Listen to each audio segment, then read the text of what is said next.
All right, we are beginning. Yes. Okay, thank you all for coming. I'm just delighted, especially delighted to gather a bunch of neighbors together, and my friends from Raleigh and my family. So this is, and No, somebody at the door. oh, somebody at the Somebody at the door. You're late. Hi. Stop. Oh, glad you came. All righty. I'm sorry I'm late. Oh, it's perfect. Come sit. There's chairs down here. You're supposed to look at it, leisurely. I'm just trying to be casual, just. Okay. Right. So this is a show and tell about what Liam's been doing at piano camp. And we've been doing piano camp for 4 years. And so this summer, he's come every week since school is out, several times a week, working on this whole program, which is the culmination of 4 years of work. So what we did in piano camp after his 4th grade was to learn Fuer, Elise. So sit down and play that tune. So right after the 4th grade, he learned that whole piece in 1 week and performed it for his family, which was quite an achievement for a kid that age. And then the next summer, he learned Mozart Rondo. Okay, so we can play that whole piece, but his hands weren't big enough to play octaves. Play octaves now. So he played one note instead. Now his hands can easily play octaves and more. His hands are bigger than mine now, which is really cool. And also he didn't learn the last 2 pages because it was too hard. And he's got them. It's called the coda. And then the following summer he learned Dizy fingers, which is really fast. Do the fast run. So he loves to play fast and fancy. So that fit the bill. And then during the year we focused on Mozart Sonata. Play a little bit of that. Oh, right. So he finished learning that whole thing, really polished it up this summer. Then he fell in love with Scott Joplin. He loves to play rag, so play a little bit of Which one? Maple Leaf Rag. Okay. So he's playing the original version, it's not a watered down version for the students. Okay, so take it away, Liam. All right. By the way, I'm gonna do some program notes on the composers, which I'm playing, so don't get too bored during that.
So the next song I'm going to be playing is called Menuet in D minor, and it's by Johann Sebastian Bach, one of the more well-known composers of the Baroque period, which is why they actually made the Baroque period. They named the Baroque period after his birth and death dates. So he was pretty important to the time. So Johann Sebastian Bach had a wife, Anna Magdalena, who he actually taught piano, which I thought was kind of cute to do that to your wife. But so he he wrote a book called Anna Magdalena's Notebook, which he taught. It's basically a teaching book for anybody who wants to learn piano. So this piece is from that. But a menuet is actually a dance, so just imagine while I'm playing just a bunch of fancy people in suits and dresses dancing. So, yeah, I hope you like it.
Okay, so the piece I'm going to do after this one, I could have just said the next piece. It's called Sonata in C major. It's by Mozart. He's very well known as well in the early to late 1700s. So Mozart was very good at piano. He was a child prodigy, so much in fact that he actually toured around playing for royalty when he was only 8 years old, including Marie Antoinette, she was a bit of a friend to him, so she was a fan as well. So Mozart made over 600 pieces, but he only lived 36 years of his life. So that means he was writing a lot and constantly. So obviously he was able to crank out music. He just had it in his brain immediately and he could just write it down without any mistakes. So he wrote a bunch of stuff, plays, symphonies, musicals, just a whole bunch of stuff. But this is a sonata, which he wrote. So I think it's quite fun to play, so I hope you'll like it as well.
So the next piece I'm going to be playing is called Solfeggietto. It's by C.P.E. Bach. And I forgot to mention that Bach actually had 20 children at one point. But only 4 survived because it was the 1700s, so mortality rates were pretty high. C.P.E. Bach was one of the C.P.E. Bach was one of the 2 sons who were more famous out of the 4. So C.P.E. Bach was pretty well known throughout Germany, even so much at one point that he got appointed court keyboard player for King Frederick II of Germany, which is quite the high honor. But after he left later, and he became more and more religious in his life, so he was still pretty good at music and writing stuff. So they appointed him. He had been music director at a couple of the more prominent cathedrals in Germany. So this is not a religious piece, but the name Solfeggietto refers to solfege, which is do, re, mi, fa, sol, la, ti, do. So giving each note of a scale a name. It's not necessarily, the piece isn't about that, but it refers to it.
So the next one I'll be playing is called Rondo alla Turca, Rondo of Turkey. It's also by Mozart. Sorry. It's also by Mozart, and I don't have much to say about Mozart more because I already talked about him. But I do know that rondo is a musical form, which basically means that there's a recurring theme that you'll hear quite a lot. So just keep in mind that you'll be hearing the same couple of measures throughout the whole thing. But it's not that repetitive.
play is called Für Elise. I'm sure you've heard it before. It's by Beethoven, Wolfgang Amadeus Mozart. Nope, that's Mozart. What? Ludwig. Ludwig von Beethoven. Sorry, I'm scatterbrained. So, Yeah, you are. You're doing good. all right.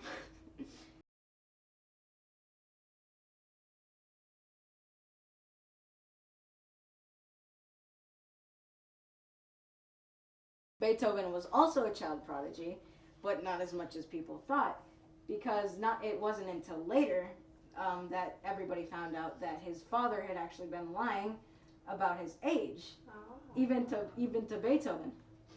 So everybody thought he was 2 years younger than he actually was. I don't know how he pulled that off, but it worked, and it made his skills at a young age seem a lot more impressive. You'd be 11 if we did that for you. You could guess for 11 or 12. I'd be in elementary school. But so he wrote this song for Elise. It means for Elise. For Elise. Nobody knows who Elise was. Probably his lover.